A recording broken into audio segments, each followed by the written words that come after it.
When you were wee, what did you dream of?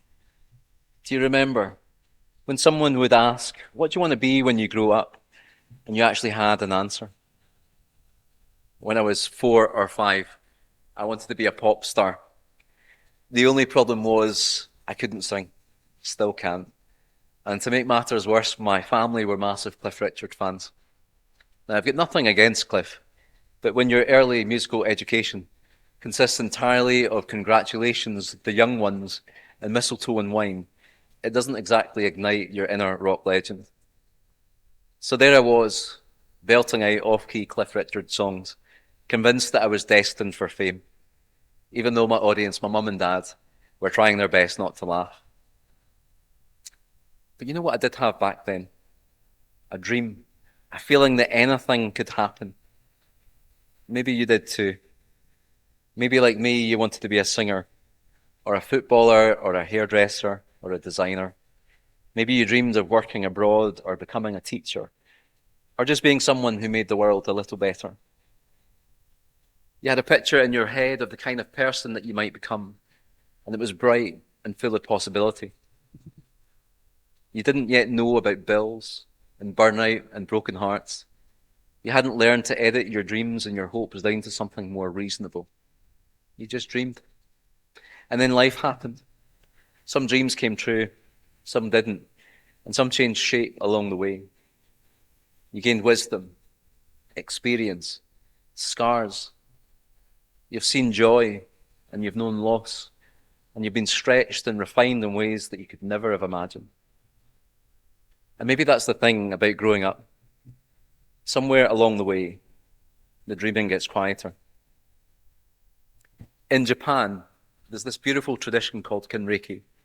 It happens when you turn 60. And it's not a retirement party, it's not a you've done your bit, now you get to put your feet up kind of moment. It's actually the opposite. At the celebration, family and friends gather around a shared meal. There's laughter, stories about the past, maybe a little too much sake. The guest of honor wears red, the color of life, because this isn't the end of something. It's a new beginning. Kinreiki literally means to return to the calendar. It's like saying you've come full circle. You've lived through one great cycle of life, and now you start again. Not to go backwards, but to start over, wiser, humbler, and more grounded, with eyes that have seen the world as it really is, and still choose to believe in what's possible.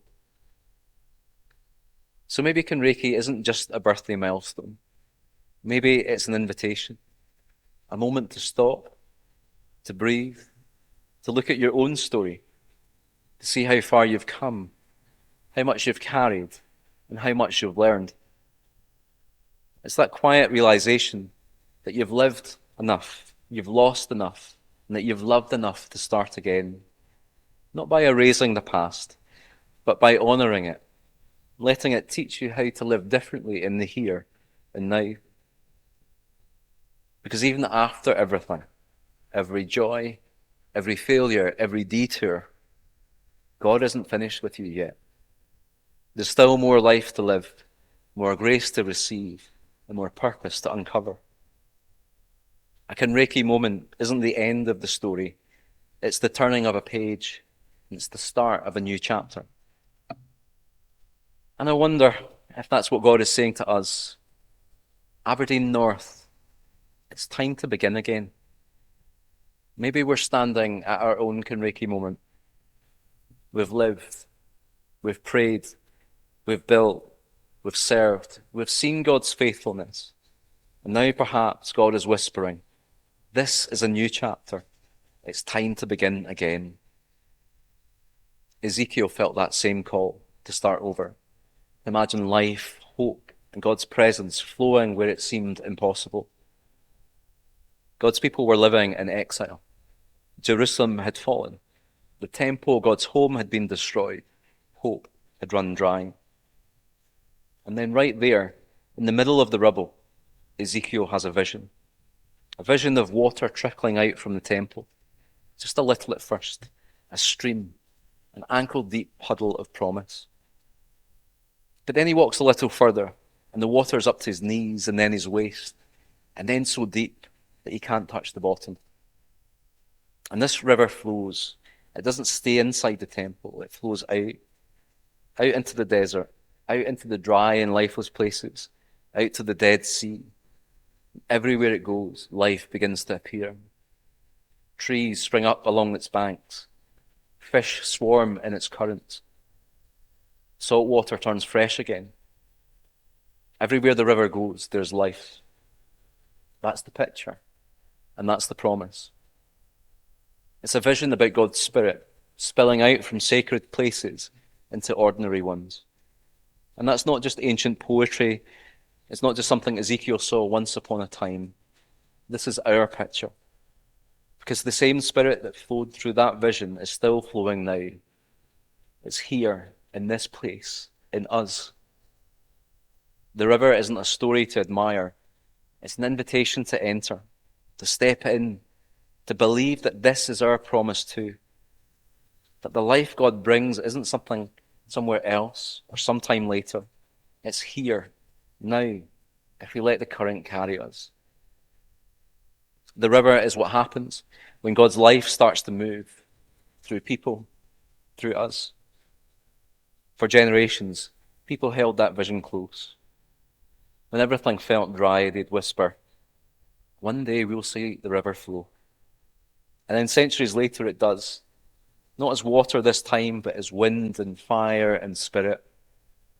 There's a room in Jerusalem with the disciples huddled together, filled with fear and waiting, when suddenly it happens.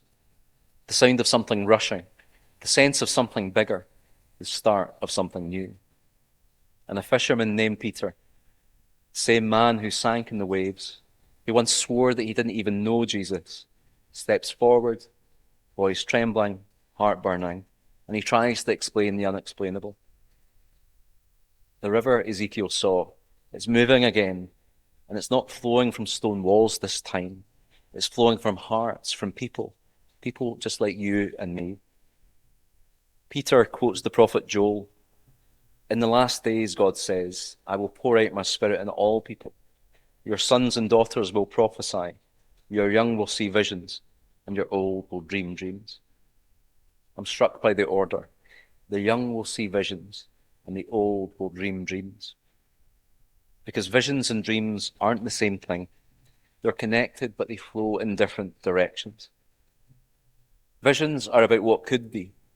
They reach forward, they stir, they carry energy and momentum. They wonder, what if? They ask, why not? They say, let's do it. Dreams are different. Dreams are slower, gentler. They come from a place that's lived a little, from hearts that have known both joy and loss. Dreams are born out of wisdom. They don't rush. They remember. They see what lasts and what fades. They gather the threads of the past and weave them into hope for the future. Because in the kingdom, dreams and visions don't compete. They complete each other.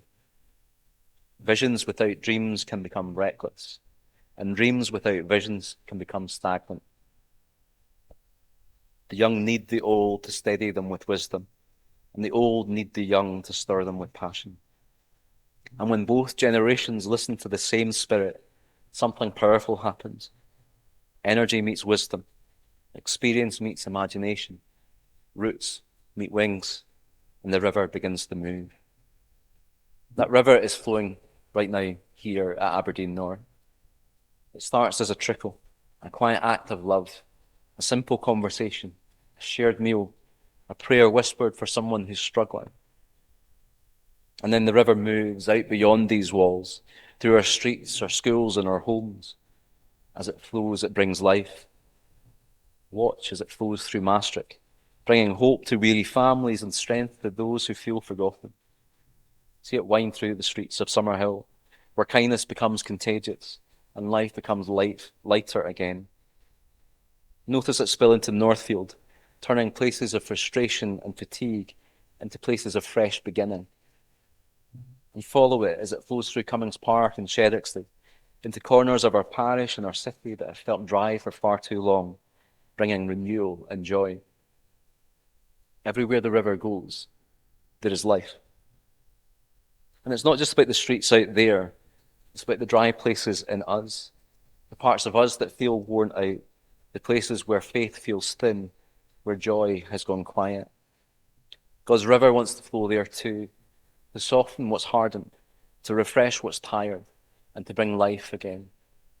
And when it flows through us, it's not just our lives that are renewed, it's our life together, our shared story, our calling as a community. This is what happens when God's Spirit moves. It gathers us, it joins us, it makes us part of something bigger. God is inviting us to notice it, to step into it and to move with it together, becoming people of renewal here at Aberdeen North, flowing with life wherever we go. So here's the question. Here's our question. Are we a church that's looking back or looking forward? Are we reminiscing about where the river used to flow, or daring to step into where it's flowing next? Sometimes nostalgia can be holy. It reminds us of how God has already shown up, and it anchors us in gratitude.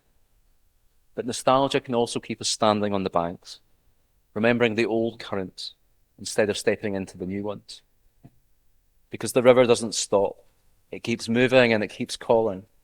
And so maybe faith right now looks like wading in all over again, even if it's just ankle deep at first, and even if we can't quite see what's ahead. So what do we believe about ourselves, about this church, and about what God can still do? Do we believe that our best days are behind us? Or do we believe that the same Spirit that poured out in that upper room is still pouring out today, here, among us and through us? Maybe the invitation is simple. To remember, yes, but also to dream again, to listen to the Spirit's whisper. There's more life yet to come. To open our hands and our hearts, to step into the current, to trust that wherever the river flows, God is there and life will follow. So may we, at our Reiki moment, choose to begin again, not by forgetting the past, but by letting it teach us how to dream again. Because the same God who carried us here is already waiting in what's next. May we remember where we've been. May we dream of where we're going. And may we step boldly into the river, trusting not that our best days are behind us, but that the best is yet to come. Amen. We've been thinking about dreams, the ones we carried when we were small, and when the world felt wide and open, and everything seemed possible. I want to invite us back there, to that simple, unguarded place.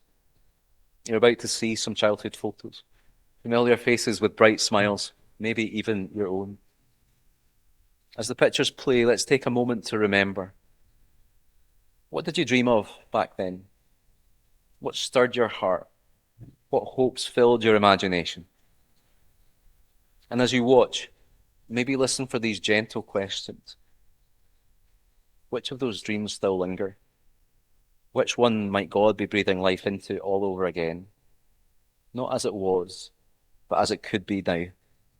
So let's take this moment to remember, to smile and to listen to the quiet voice of the Spirit whispering beneath it all.